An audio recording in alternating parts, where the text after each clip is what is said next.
Hey everyone, John Doyle from OptixEQ, and today I'm going to handicap two races at Belmont and break down the pace of the races using Optics Plot and also using our information, Optics Notes, and the grid to assess the horse's form cycles, right? So it's important to understand maybe who has a pace advantage, but also in context of where their form might be going. Very important point. So I'm going to start with the plot, and I'm going to look at the early pace runners, and that is, in this case, the 1, 6, and 7.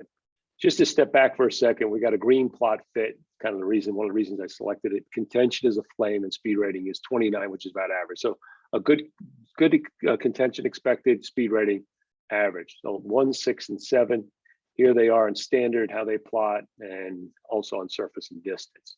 So visually, let's start with the standard plot. It looks like the 7 is a square in quadrant 1. That's an advantage. The 1 is in quadrant 3. Not good. That means, it's going to be difficult for him to maintain pace with the 1 and the 6. When you flip over to surface and distance, the 7 goes to a small circle, but has a bigger edge to the second call over the 6. Okay.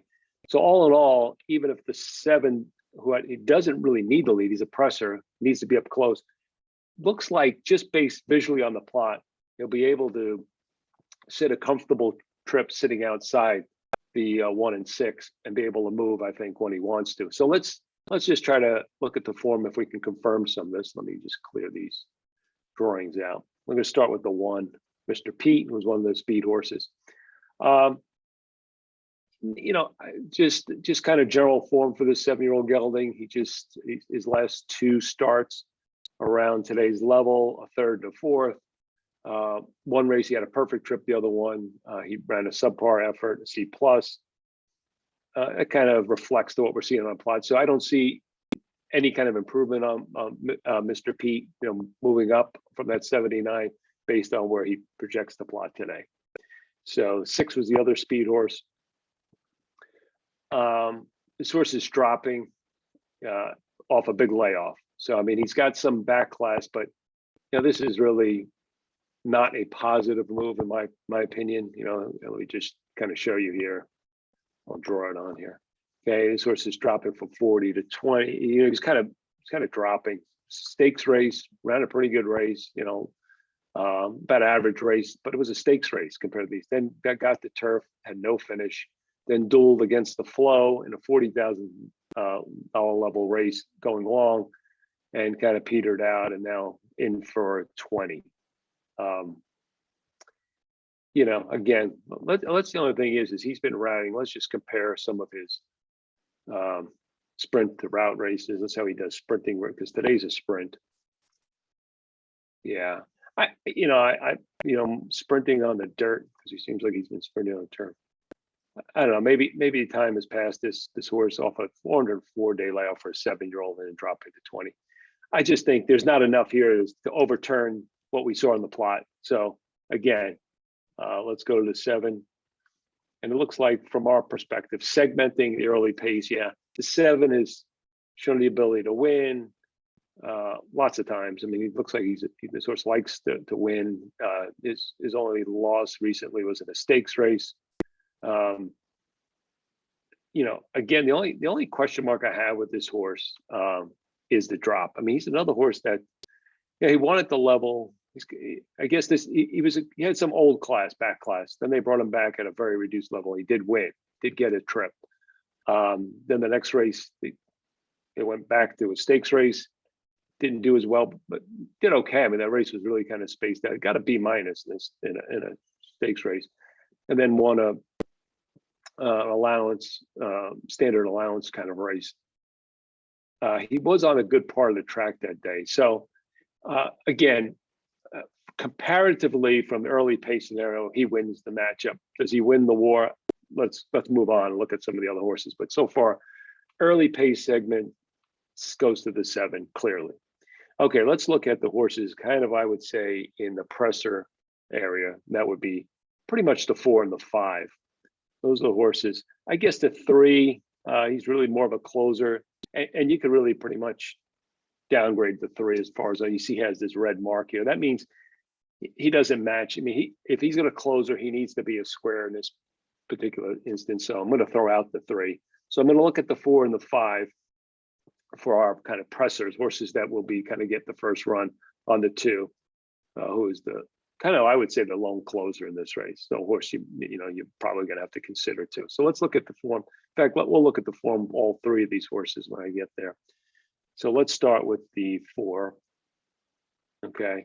And the thing is, this horse has ran poorly last time, but it was going longer, much longer. And now he's got a 48-day layoff. He's coming back off of. I think this horse is better sprinting than routing. Let's see that. If you look at, let's filter on his sprints.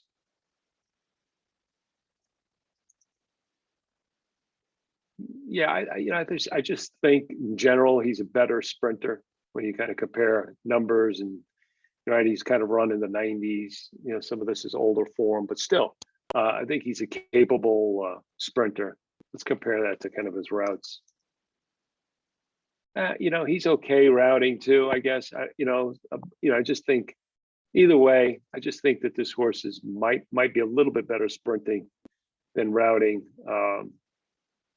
He did not run well last time. He's been given a little bit of a freshener.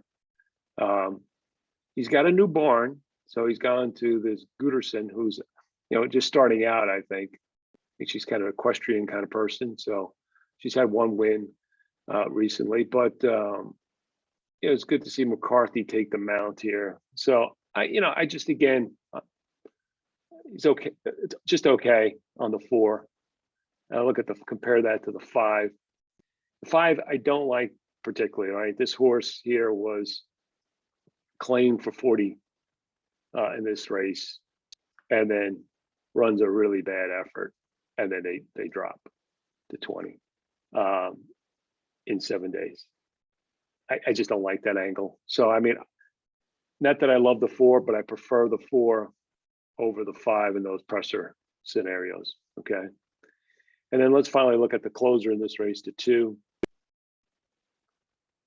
Another horse that comes off a C effort and then gets laid up. But this is a horse that's kind of proven could run fresh. If you look at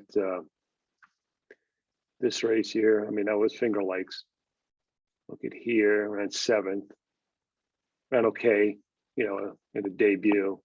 So I wouldn't hold the layoff too much against. This horse was running against better, getting a drop. This horse gets flow. This horse can close. He's got the numbers that fit here. I think this horse is a real contender in this race. I think he's 9-2 in this race. So I think he's a viable horse. Yeah. So I think, just breaking again, we broke it down the pace. 7 has early pace advantage. So when you look at this race, I think there's 3 horses you want to kind of consider for the win and in your exotics. The 7, the early pace horse.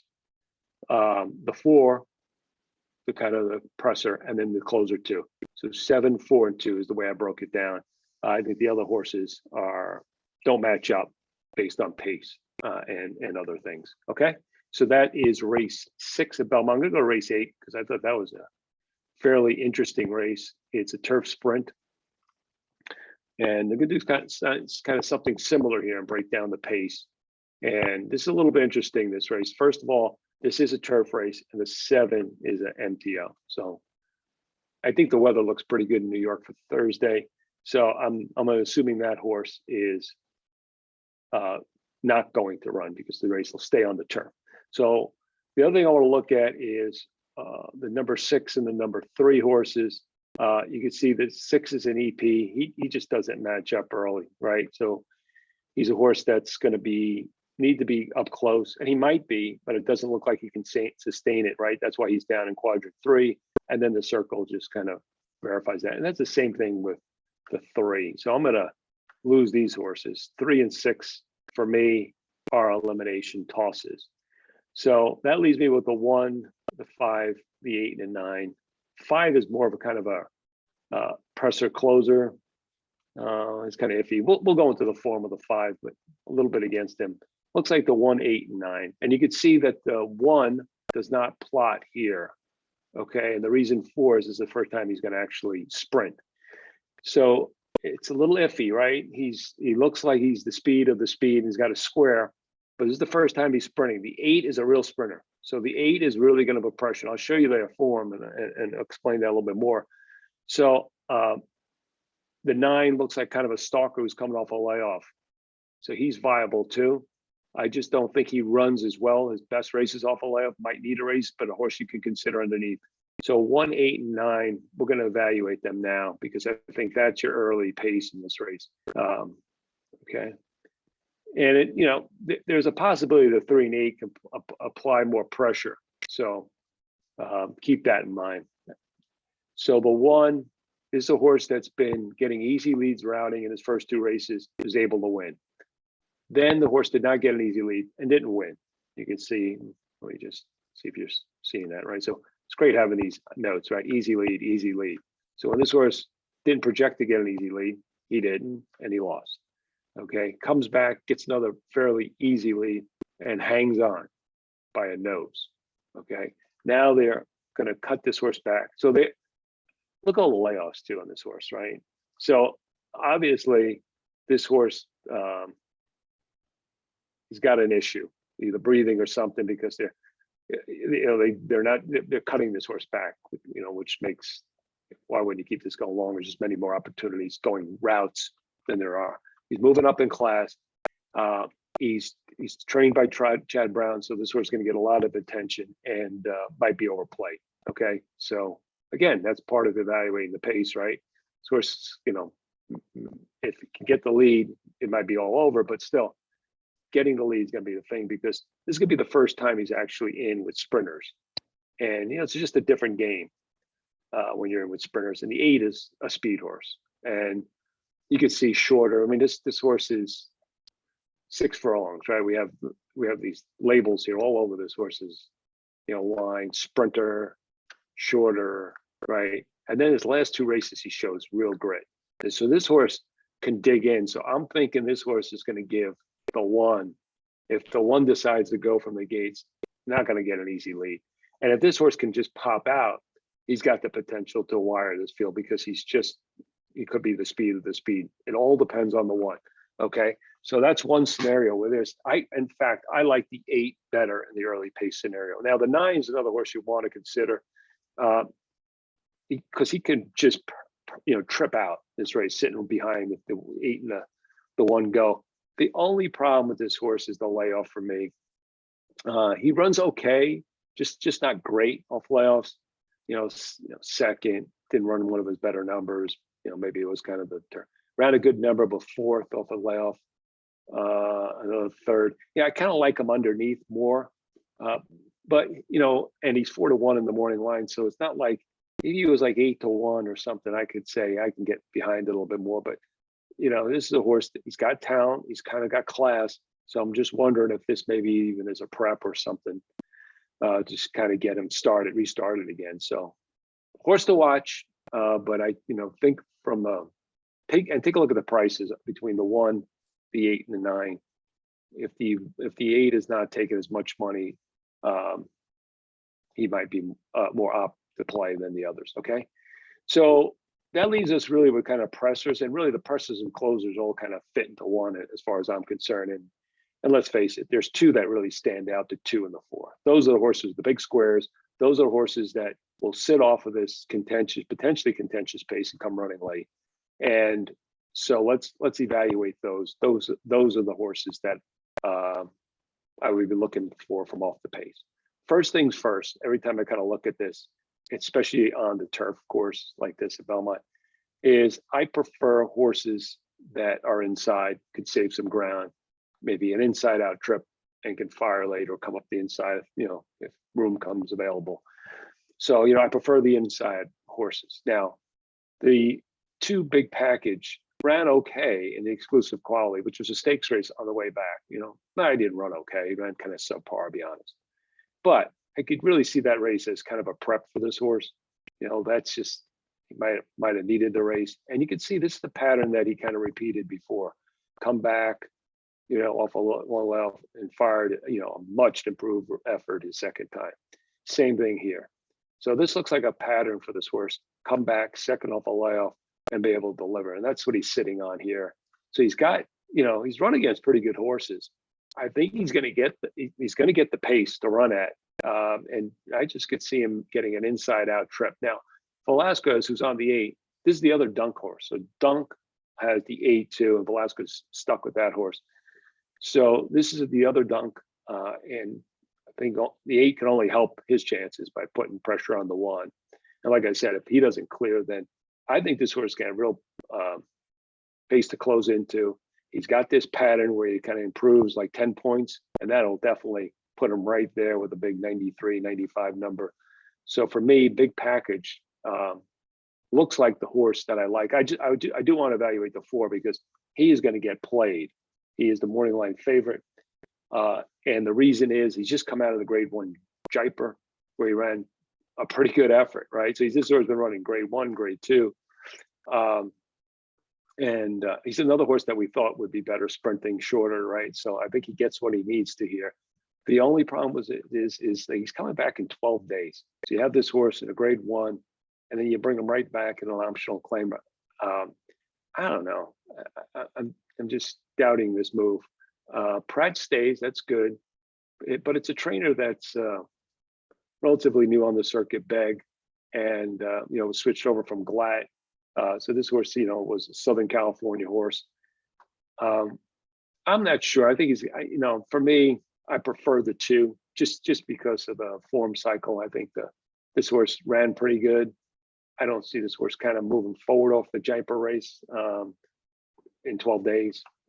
Maybe he does. Maybe he's just too good for these horses, but I don't know.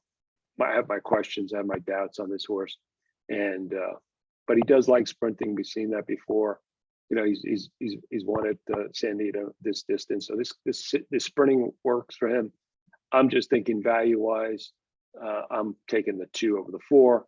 So again, segmenting this race, like the 8, the 9 is a possibility for the early pace, but maybe the stalker kind of role. But like the 8, the early pace, and then in the late pace, like the 2. So I'm going with David Donk horses 2 and 8. Again, let the board be your guide, but that's breaking down race 8 at Belmont on Thursday. So hopefully you like this. You like more of these videos. Let us know what you like, which races and how you want to see things. People are learning Optics Plot for the first time, want to learn more, go to OptixEQ.com. And the other thing I always kind of recommend, you kind of look at the information because it's great. Go to the plot. You can see some introductory videos here, quick reference guide, user guide. And then obviously, if you go to our media, I do a bunch of stuff on Twitter too, so you can see that. I'll do races now and then obviously YouTube.